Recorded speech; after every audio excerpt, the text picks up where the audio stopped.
In this lesson, we're just going to do a basic overview of the channel system inside of Nuke, as well as the EXR file we're going to be using throughout this project. If you've just come from the introduction to channels in Nuke, you probably already know most of this information, but it might be useful to watch just for a quick refresher. So I've just opened up a new project, and let's drag in our EXR file. So if you go into your project files, you can find the Mustang All Channels EXR, and let's just take a look at this. Now, using just this one file, we're going to be able to create a stunning 3D render. You're probably looking at this and, well, thinking that this isn't enough information for us to actually do anything with. It's just pretty much a basic diffuse pass. But if you look under your channel layer dropdown, you can find that we have many other passes or many other channel layers stored inside of this EXR file.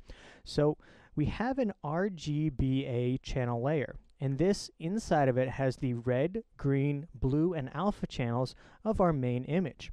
Now if we go to a different channel layer, let's say the Mustang Indirect, we could find RGB information of a different kind. So now we have the indirect pass from our 3D render. So later on, we'll be able to merge this on top of our regular RGBA channel and create this nice shadowing effect on top of our color pass. And we have many other channels that we'll be able to composite and work with throughout this project. We have a reflection pass that will give us these nice reflections on our car, as well as a refraction pass, which will give us all the refractive objects, or objects that bend the light. And finally, we have our shadow layer, which will let us add in a shadow and be able to control it separately from all of our other channels. So during this training, we're going to be focusing on the channel-based aspects of compositing inside of Nuke. However, if you just have all of your image passes just in read nodes, you'll be able to follow along just without the channels. So your pipes are going to be a little bit messier because you're going to have to keep connecting things like the reflect pass into a color correct node and yada yada yada. But you'll be able to follow along even if you don't have all of your passes inside of channels.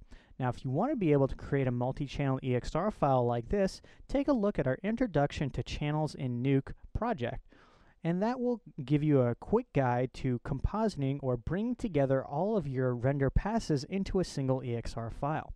So now that we know how we can see or view all the various channels inside of our EXR file, and how to look at the different channels, we can go ahead and begin compositing in the next lesson.